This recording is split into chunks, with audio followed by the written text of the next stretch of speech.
Wow, this one is my female duck.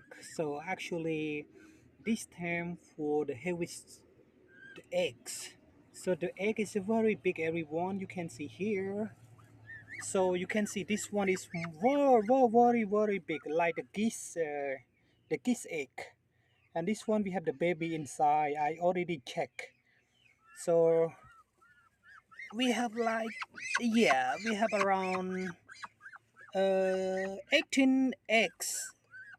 So this one is my female dark net.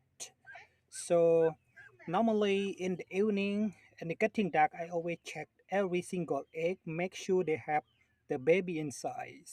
If any egg no baby inside,